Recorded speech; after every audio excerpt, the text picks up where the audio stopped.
Hello, everyone. This is Adam Meister, the Bitcoin Meister, the Disrupt Meister. Welcome to the Beyond Bitcoin Show.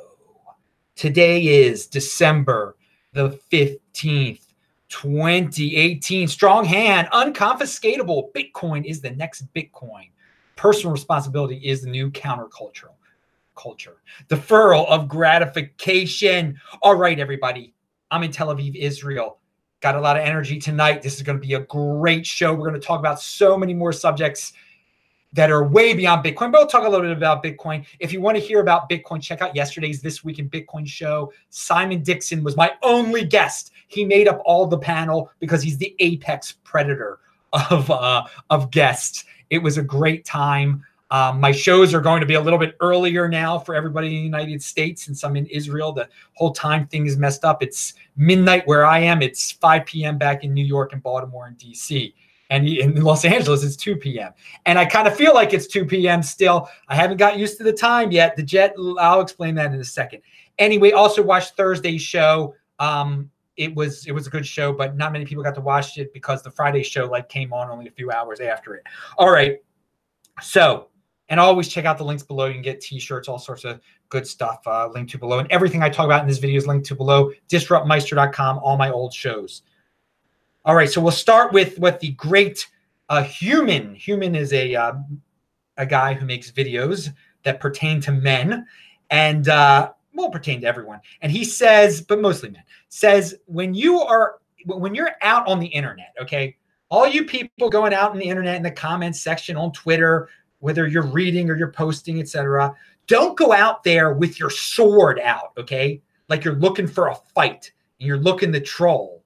It's much more productive to go out there and you want to learn. Don't look for a fight. Don't be out there with your sword poking and just younger guys tend to want to argue on the internet. They use it. And now you can understand they got a lot of excess energy, testosterone running wild, like Hulk Hogan, 24-inch pythons running wild. Pound that like button. But no, going back to the subject at hand, not Hulk Hogan and his steroid use, but yes, so you want to be calm when you're out on the internet, because if you're looking for a fight, it's going to waste your time. When I was younger, I used to get into all these football discussions about the Ravens, and I would spend hours debating people about the Ravens. I look back on that now, and that's so silly. And so my sword was out there. I was looking to battle for my team against the Steeler fans or the Brown fans or whatever. It's ridiculous. But a lot of people that do that in the Bitcoin world too. They're looking for a fight. They're looking to argue with Bcash people. They're looking to argue with Ripple people, or Ripple people are looking to argue with Bitcoin. It's a waste of your time. Go out there trying to learn. Don't go out there trying to fight in any aspect of your internet life, because you're a lot more efficient when you're going out there trying to learn. Because trolling might be fun for some people. In the end of the day, it is a waste of time. All right. So let's talk about asset classes here. I've talked about real estate in the past because I've had experience with real estate in the past, specifically in Baltimore City. Oh, and here is a story. It's another reason why you shouldn't own a house, why owning a house isn't that great, whether you live in it or you don't live in it, that there are hidden taxes, never-ending costs. And it depends on what jurisdiction you're in. So first off, let me remind you that if you own Bitcoin, Bitcoin doesn't send you a water bill every month, okay? But in Baltimore City, you do get sent a water bill every month. And is it the correct water bill? Who knows? For years, they haven't been able to measure the amount of water usage properly that most people are involved with at their homes, whether they live in their homes or they don't live in their homes.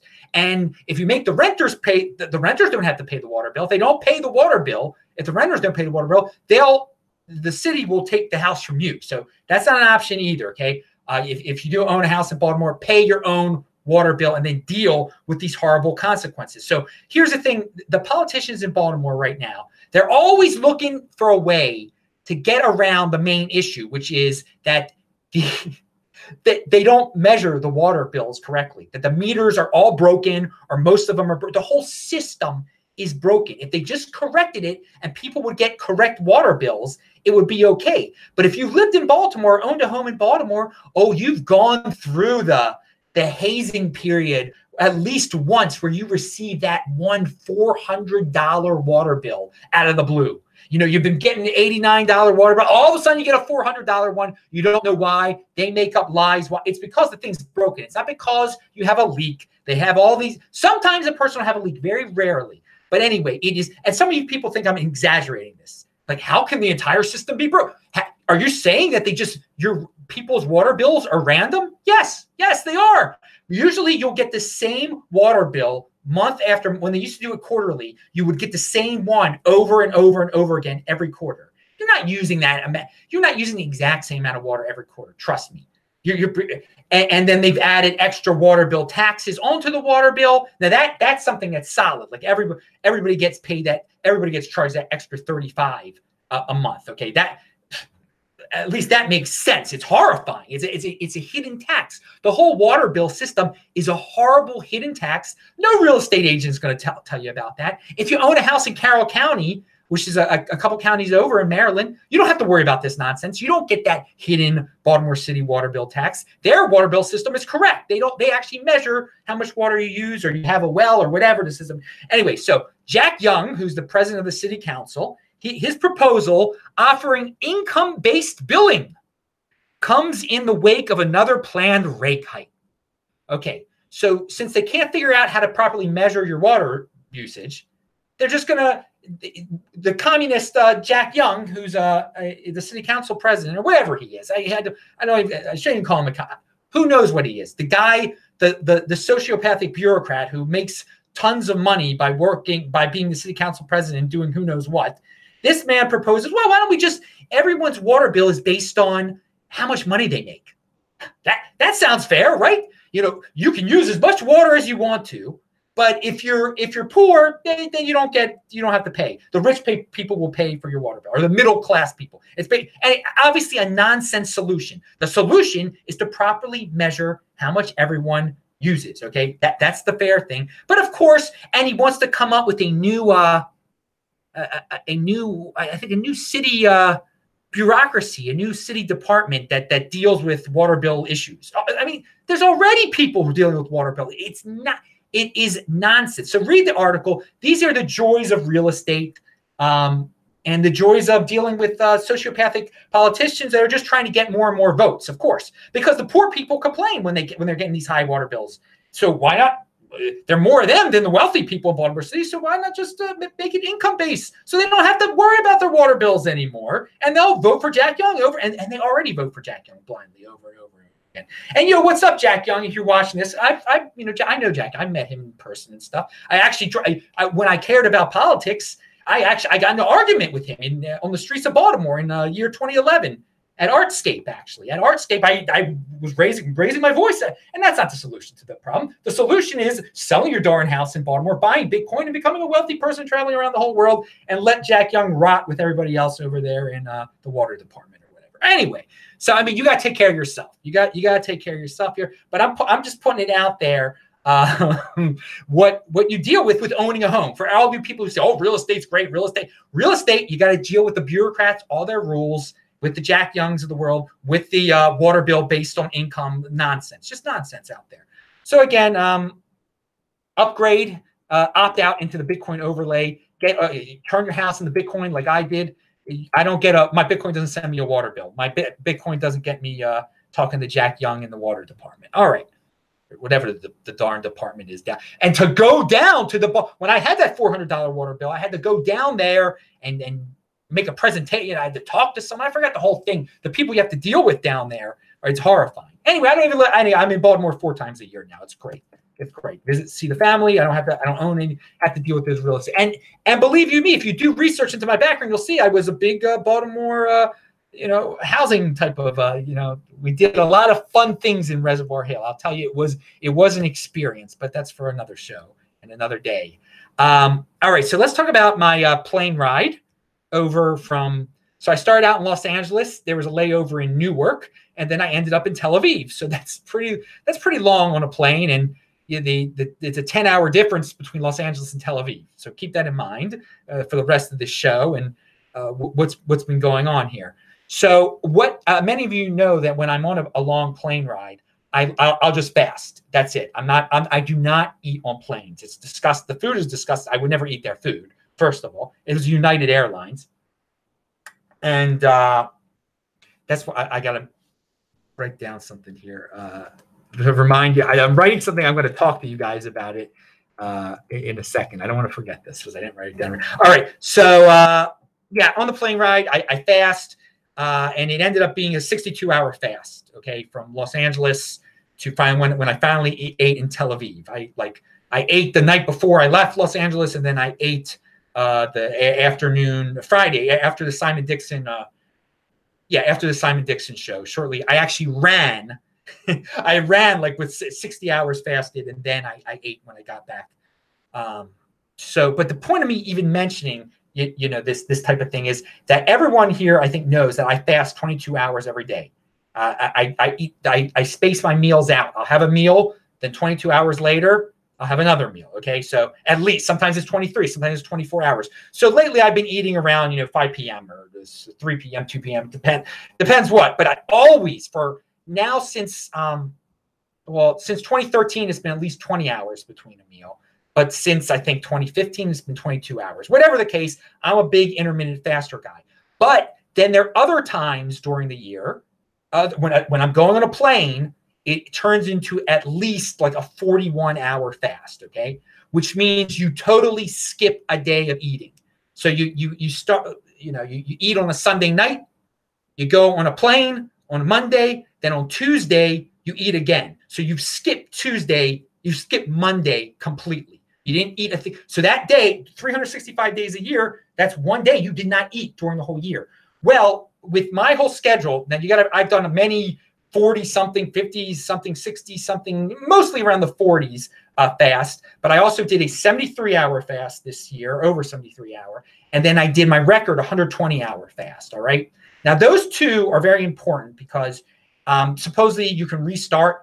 Again, this is not proven stuff. Restart your immune system after 72 hours of fasting. Around 120 hours, maybe you're fighting cancer, supposedly. So I aim for these goals. It's good to do a 72-hour fast twice a year, people say, okay? So I definitely did a 72-hour fast twice a year. But with all of these fasts, okay, with all of not including the 22-hour fast again, but with these 41 and over hour fasts where you skip a day, for the year 2018, because I'm not doing another one now. There's only 15 days left in the year, right? I skipped 30 days of eating in 2018. There are 30 days in the year 2018 that I did not have any food at all. So that is a month. I went a month without eating. Now, again, it wasn't a consecutive month, but you think about it, 11 months of the year I ate, then 1 month of the year I did not eat. So that takes a lot of discipline. It takes some long-term thinking because you're believing this is going to do something good for you for the long term, that you're resting you're definitely resting your digestive system so your body can work on other issues in your body, trying to heal other aspects of your body. And I am a pretty healthy guy, and I'm able to run 20 miles a week and everything. And obviously I have a high energy level. I always had a high energy level. So we'll see how long this, when will I notice the results? Well, how long will I live? I mean, that's probably that's the thing. But it is, I think there are definitely some medium-term benefits too. But I'm healthy, right? There's a lot of energy and stuff. So there's my fasting. A lot of you have questions about the fasting routine, why it's all done. Again, the basic concept is if you're not digesting all the time, your body can heal itself, okay? It's not focused. Because again, if you're eating all the time, your body's constantly digesting, constantly dealing with the issues. And again, I eat a very healthy foods too. No bread, no candy, just natural food. Like here, banana tomorrow. So there'll be a banana.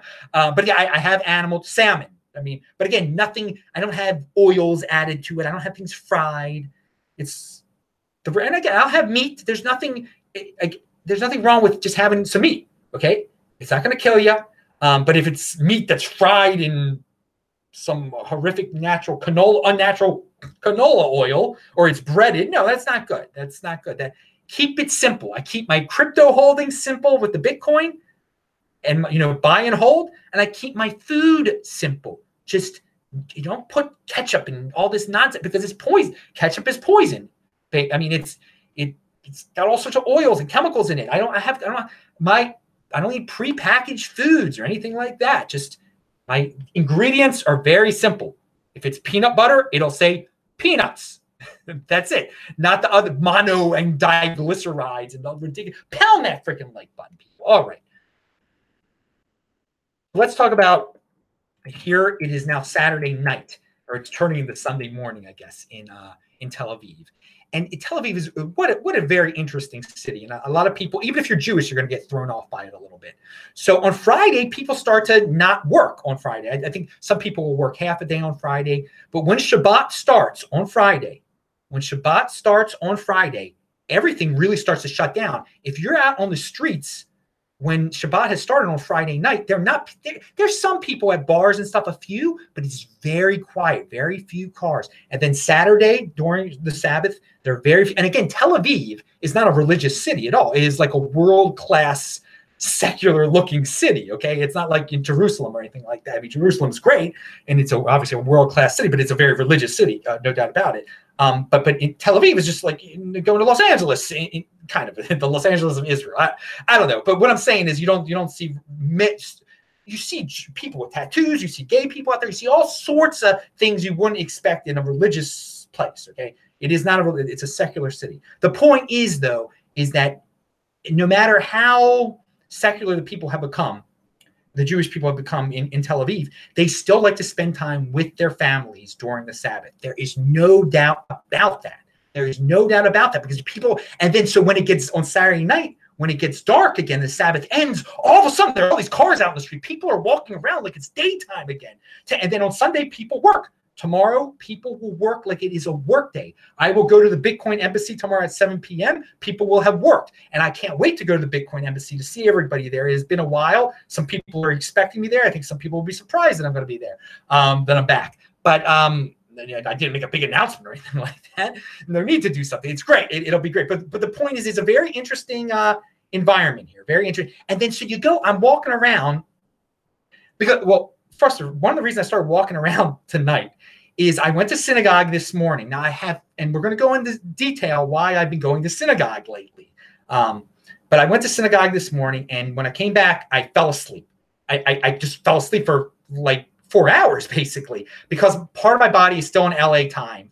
And since my father passed away, since the mourning period began, I have gone to synagogue every single day, and said you're supposed to say the Kaddish for your father, for your, for almost a year. You're supposed to be in mourning in that way. So I'm doing that. I am doing that, and that has taken me away from being able to reply to everybody's. Mostly, it's rearranged my schedule in many different ways. I had to get up early, often to go to synagogue, but you take care of it in the morning. You try to take care of it. It's easier to take care of it on a Saturday, but I have not been able to reply to everybody's emails. That's the biggest shakeup that's going on. But anyway, so I fell asleep. I fell asleep after because my sleeping pattern is messed up. I'm in, my body isn't used to Tel Aviv yet, and I keep on getting up early. So then I walked around outside, and I see this whole world everything's going wild after once the sun has gone down. Everyone is out there, and it's warm out. It's so nice out there tonight.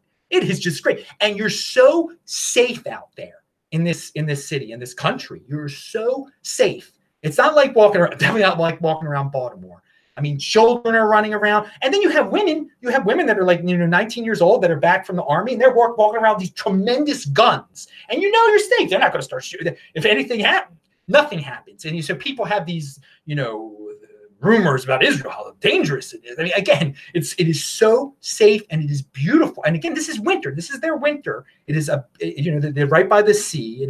It's a great place to be. It really is a great place to be. I'm already, you can tell I'm very much enjoying myself. I'm getting the sleeping pattern back tonight, hopefully. I got to wake up at 6:45 in the morning, though, to go to synagogue. And so I'm staying at an Airbnb. The Airbnb it's small.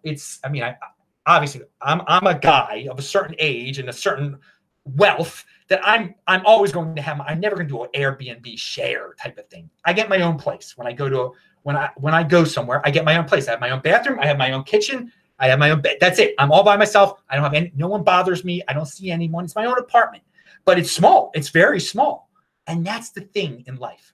If you can, it's so many people are obsessed with size. They need to have a big house, a big this, a big. This place, I am in the heart of Tel Aviv. I am right near the Grand Synagogue of Tel Aviv, where I've been going to shul. And I am right near the Bitcoin Embassy, too. I mean, blocks away. I can tell you where I am because I know no one's going to come here and try to jack me. That's how safe this place is. All the haters of Israel out there, they're not ever going to come. They don't hate me that much, first of all, but I'm nothing to be hated that much. But I can, in a country like this, I can tell you my exact location. I know I'm going to be safe because there are no criminals here, basically. Anyway, so it's a safe place is what I'm trying to say here. But this Airbnb is a great deal to be in a world-class city and to be paying what I'm paying. And again, my internet is free. It's all included. My cooking is free. My bathroom, everything is free. It's just not big. But do I need a big place? Do I need a big place? Do I have an ego where I got to brag to someone? Yeah, I got a 1-bedroom. No, I got a studio. That's what I got. It's a studio. Here's the bed. The bed's behind me. You don't see the bed. There's the front door. There's the bathroom. And then here's the kitchen. It's right here. I cook right here. That's why I pulled out the banana. And it is great. So for those of you who think like, oh, Meister's living this extravagant lifestyle of the rich and famous. No, I save money. This is great. This is how I can do this. You can do this too. You can get a taste of a world-class city and it's just, I am in the heart of Tel Aviv and many people complain about how expensive it is to live in Tel Aviv. No, for me, it's nothing. I mean, it's nothing because I got my own studio here at this dude's, this dude made an extra studio out of his place somehow. I don't know. I don't see him. He's somewhere. I give these Airbnb guys credit that make place somehow form another apartment off of their main building. And there's many creative ways. I've been in garages that have been turned into apartments. It's great. It's just creativity. And so Airbnb is great for something like this. It's a modern, safe city. And I think many Americans would be freaked out, seeing these soldier girls walking around and guys, with these big guns, and people can carry here too. So you'll see a dude just like with a gun in the back of his pocket and stuff. But no one ever uses it. I mean, so what I thought of earlier in the show. So I have to say the Kaddish every day. So maybe some of you are asking like, well, how did you when you were coming? You prayed on Wednesday in Los Angeles, and by the way. I want to give shout outs to the Los Feliz Chabad in Los Angeles. That's where I did most of my praying. If you're Jewish and you want to become more Jewish, I guess go to the Los Feliz Chabad. It's right near East Hollywood. It's right near Hollywood. The rabbi there is great. He's and again in Baltimore area, the Owings Mills Chabad. That's my rabbi, Rabbi K, of course, and he's friends with the rabbi coincidentally friends with the rabbi at the Los Feliz Chabad in Los Angeles. But the Los Feliz Chabad did not have services every day. So the last 2 days, including Wednesday, the day I had to get to LAX to get to Tel Aviv, I had to take a bus to La Brea and go to some shuls there, which is a very interesting story. I mean, I don't think a lot of people can envision you're walking on La Brea, south of Santa Monica Boulevard. And when most people think of Santa Monica Boulevard, you can see the Hollywood Hills. You don't think about seeing these Orthodox Jewish people walking up and down, going to synagogue or going to school at 7 a.m. It is quite a Los Angeles sight. I gotta say it. It's quite, and then you see the Hollywood Hills, you see the Hollywood sign, it is wacky out there. It is, but anyway, so I prayed Wednesday morning in Los Angeles. So then, but by the time I get to Tel Aviv, it's like Thursday night. So people are probably asking, well, how did you pray? What happened with the prayer? Or where were you able to pray on Thursday? Well, let me tell you, on my United flight from Newark, first of all, you get all sorts of Satmar and other really ultra-Orthodox people getting on in Newark, okay? Now, I'm not going to get into Satmar right now. I've gotten into them in the other videos. We're not going to get into them. That they're even going to Israel is a little strange since they don't recognize Israel as existing. But anyway, that's for Satmar to worry about today. The point is, when you're on the plane, going over the ocean, you're going over the Atlantic Ocean, and the sun starts to come up in the plane. We were probably like near Iceland or near England. Who knows where we were at this time?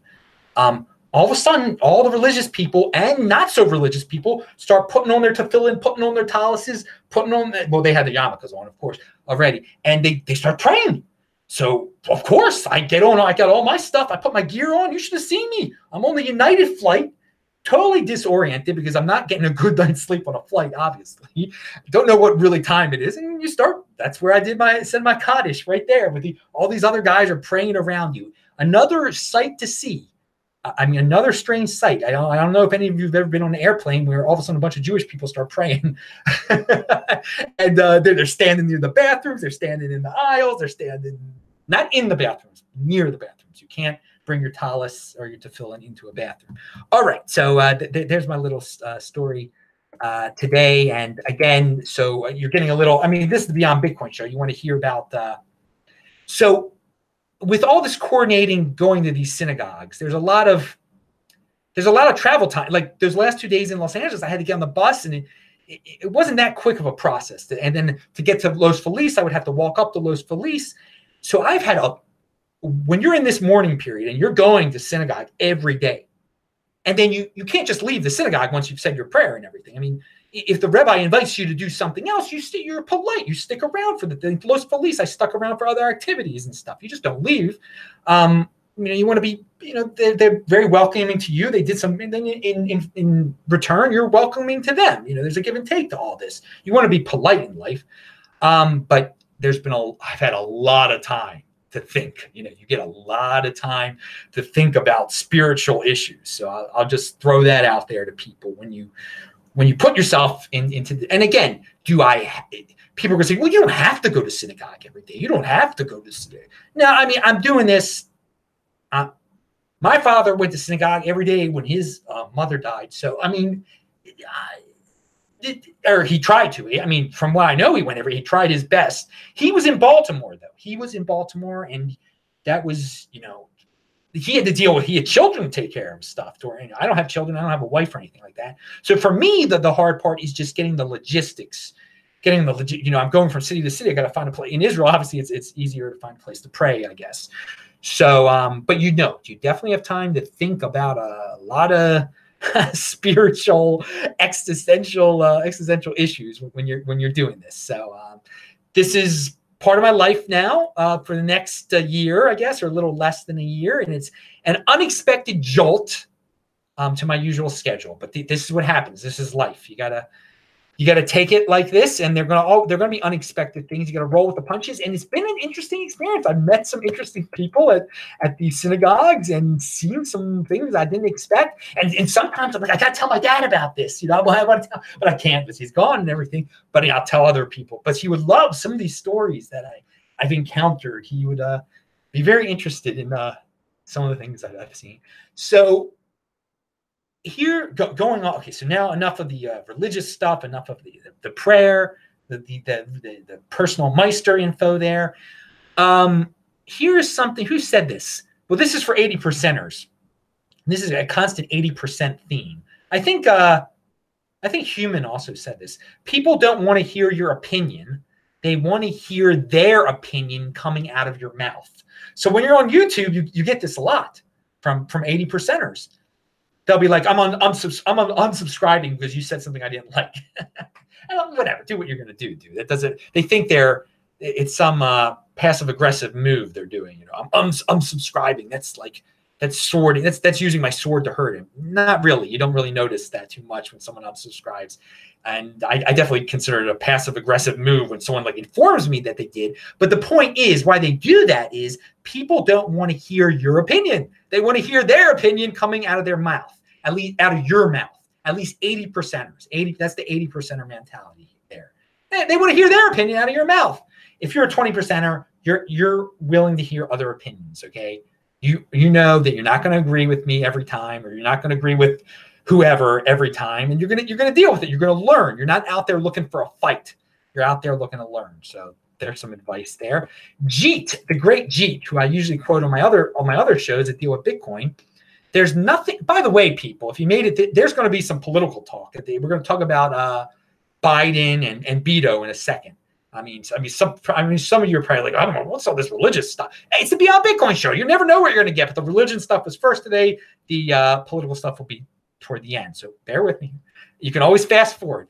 There's nothing that Jeet said. There's nothing shameful about living with your parents if you're poor. Our society misleads people into debt. That's true.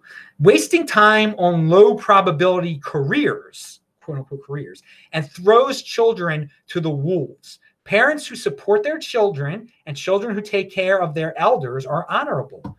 There are a lot of good points in that statement, Jeet. I linked to it below. Everybody check that out. But yeah, man, don't try to rush into some job and get into debt because you can't afford the lifestyle you're trying to fit in.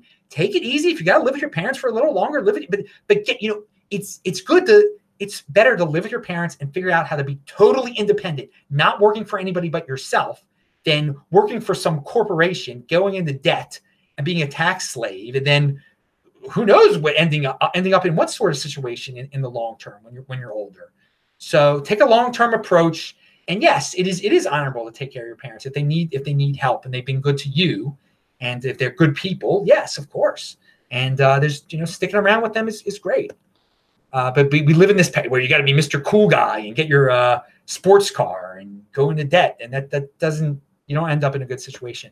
So Ben Shapiro pointed out, they're threatening a government shutdown, and I love government shutdowns. I think they're great. It saves some money. Why pay these people?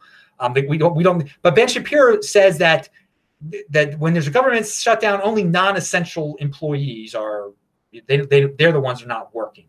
And he points out that in his private business, he only has essential employees. So that's a great point. Why does the government even have non-essential employees? I mean, that's a total waste of taxpayer money. They're just there for decoration, non-essential. You only hire people who are essential. That's how it works in the private world. You don't hire extra people for decoration. I mean, it's ridiculous. It's ridiculous. So the whole non-essential employee term shouldn't even exist. Non-essential government. There shouldn't be such thing as a non-essential government employee. I would say none of them are essential. We don't really need a government. But let's say we need a government. What, 10% are essential maybe to run the whole thing? I don't know. So yeah, I don't care. When there's a government shutdown, I think, oh, that's great. They're saving some money there. That's awesome. But the way the media twists it around, they always try to vilify the person who's shutting it down or who calls the show, whatever. It's just a word. It's to trigger you. The word triggers you. It sounds like something bad. Government shutdown. No, it's something good. It's something good. All right. Follow me on Twitter at TechBalt, TechBalt. A lot of people are saying that this Pence rule thing is getting bigger in the corporate world, that men now are like not meeting with women anymore because they don't want to be in private situations, or they're taping it because they don't want to be accused of sexual harassment in 30 years. The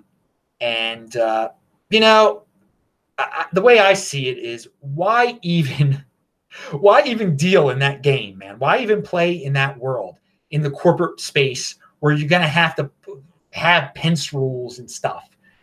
Get into a situation where you're going to work for yourself, okay? And no one's going to go, you're not going to have any employees that can go sue you for anything ridiculous or accuse you of things you didn't do. Or not even have that threat over your head where you have to have ridiculous things, where you have to tape, where you have meetings with people of the opposite sex. I mean, so yeah, Bitcoin overlay. Don't worry about the Pence rule. And we don't worry about the Pence rule and the Bitcoin overlay. But it is interesting that we're living in an environment now where people are laughing at Mike Pence, and now they're wealthy men that are in situations where they could lose a lot. They're getting very serious about not meeting with women in private situations. And it's really unfortunate that it's come to this. Now, the Thinking Ape, he's got a video channel out there. You all know him. And I linked to his video below. And he talks about, if you're a guy and you're going your own way, that changes, you're changing yourself. And you shouldn't really think like, well, I'm opting out of the system, so it's going to bring the whole system down. No, you're just a regular person. Now, if everybody opted out of the system, then yeah, the system would change. But not everybody's opting out of the system. He says this is not a going galt type of thing. When you change your lifestyle to fit, you're living an alternative lifestyle, maybe where you don't get married, or where you don't work for a big corporation, or where you travel around, or you do something that's not accepted by the 80%, by mainstream society. you're not really starting a revolution. You're not, the world, mainstream society isn't going to miss you. Society does not need you, but you don't need them either. You don't need their acceptance. You don't need to play their game. Now, I think in Atlas Shrugged, and I have not read it, but when those guys who went Galt, they were very powerful, wealthy men. So society was going to miss them, okay? All these rich guys disappeared, and then society fell apart. But we're not, maybe you are a super rich guy. I don't know. I doubt if you're watching this show, if you're you're a guy who owns a tremendous corporation that would be missed, okay? But again, think of it this way. You don't need to shatter the world. You don't need to go Galt in that way where you being gone is going to change the whole world, because you don't need to fit into society. You're improving yourself. You're improving yourself by going your own way. If society falls apart because you're gone, then okay, whatever. But it shouldn't be your goal to bring down society. Your goal should be to help yourself. And this applies to Bitcoin also. There's a lot of people who think, well, man, we're all going to get into Bitcoin. It's going to change the whole financial paradigm. It's going to change the whole entire world. Get into Bitcoin because you're going to, it could do that, yeah, in theory, but in the immediate results are you're bettering yourself. You're getting more freedom. You're not depending on these third parties anymore. And so if for some reason most of society got into Bitcoin, then great. But don't expect it to happen, because opting out sounds so easy. It sounds really easy. And for me, it's been really easy. I don't live a traditional lifestyle. I live in the Bitcoin overlay, definitely. It's been but for most people, I think it's the peer pressure to fit in. They can't opt out of the financial system. They can't opt out of the social system. Most people do not really care about their true happiness. They want to fit in. They would rather fit in than figure out what really is making them happy, what really gives them a spark in life. And that's unfortunate. So, they don't want to be embarrassed by Bitcoin. Or they don't want to be embarrassed by not owning a house that they rent or something. It's ridiculous. So that inspired me, that Thinking Ape video. I don't know if you wanted to go that deep down into the Bitcoin. You didn't talk about Bitcoin. I did. All right. So let's talk about politics here. Let me preface this by saying, if you know and care about the 2020 halving, more so than the 2020 Democrats running for president, then you are in great shape, okay? And that's the way I would advise you to position your life. Understand Bitcoin and the 2020 halving, and more so than you do the whole 2020, and spend more time on Bitcoin and the 2020 halving than you do on the worrying about the 2020 election. You are going to be in great shape, okay? But let's talk about what the 80%ers are going to be wasting their time on shortly, which is the 2020 election. And I bring this up also because of how predictable 80% society and 80% mainstream media is. And I have been bringing up this same person since the beginning of September, when hardly anybody knew about him. So it's Beto O'Rourke again. Beto O'Rourke again. There's going to be a few articles linked to him about him listed below. So when I was posting this on Twitter, I decided, well, wait a second. I wonder if this subject is already baked into the cake on Twitter. So I did hashtag Biden, and sure enough, it came out Biden Beto 2020 naturally on Twitter. So many people are already tweeting about this. Maybe Twitter on purposely rigged it so that would come up. I don't know. I don't care. But it is. So we're going to get into that in a second. But here, first off, CNN.com has an article that says CNN poll looking to 2020, Beto O'Rourke on the horizon. And Biden is ranked number one among the Democrats in this poll, then Sanders, then Beto. Well, what's the difference between those three people? The first two were very old men. Well, not anymore. To be in your 70s, you're not very old. I mean, that's common now, but they're older guys. They're going to they'll eventually turn 80 in office. Okay, we're talking, and again, life extension technology is getting better and better. I mean, there's no doubt that if you're your 70s now, you're in physically much better shape than a guy in his 70s in the 1940s or something like that. The 70 is the new 50, I guess. I can't. But the point is that Beto is much more. You stand Beto or Rourke, Beto, whatever his name is, next to Sanders, who's crunched over, and Biden with his hair plugs and everything. And if you want to get hair plugs, get hair plugs. I don't care. But he's just a in the long run, he will catch up to them because so many people vote superficially anyway. He won't be ranked number 3rd amongst those 3 guys. And he was not even ranked in the top 3 a few months ago. He's just come to this level now because the media is hyping him. They say he's RFK 2.0. They say he's Obama 2.0. It's so predictable. He's so good looking. He's from Texas. He pretends to be Hispanic when he's Irish. And still, even on election day 2020, if he's running, people will still think he's Hispanic, even though he's not Hispanic. And it's clear he's not Hispanic, but he's got this name that's Hispanic. It'll still attract. Okay, I know it sounds like nonsense that I'm rambling on about that, but it's just so insane that people get tricked by a name like Beto. I mean, that's one of his qualities. Why he is ranked high amongst Democrats, because he has a Hispanic nickname. I mean, that's how ridiculous politics is. I mean, you guys can play in that game. I'll play in the Bitcoin game anyway, where you don't have to worry about what your nickname is, if it's Hispanic or Irish or whatever you are. So NBC News also had a link to a poll. Beto O'Rourke narrowly tops the Move On 2020 presidential straw poll. Now, a straw poll is not scientific like the poll that I just previously mentioned, but they use straw polls when you win a straw poll, they use it as a marketing thing. Okay, so he can pivot off of that. But the main story here, and again, the media love straw polls for people that they like. They'll blow them way out of proportion, like for him. So this is an article from AP News. Past and current, and this is very important and very interesting if you care about politics. Past and current advisors to Biden have held frequent conversations about options to alleviate concerns about age, including teaming him with a younger running mate. One option that has been floated, according to a source with knowledge of the talks, is outgoing Texas Rep. Beto O'Rourke, who at 46 has become the subject of intense 2020 speculation after nearly beating GOP Senator Ted Cruz in Texas. Okay, so usually when the Democrats are running in the primary, you don't name your freaking VP guy until after you've won the nomination.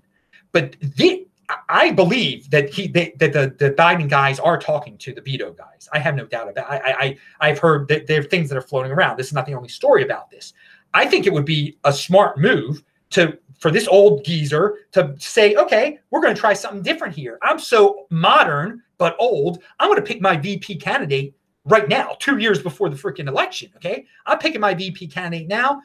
It'll take him off the table, and thus I've got this great. I might be old, but I've got this young energy with me, and it takes out one of his main competitors, and Biden will win. If Biden is able to do that, if Biden is able to convince this guy, hey, dude, you join my ticket, you'll be the vice president of the United States, and you won't even be 50 years old yet.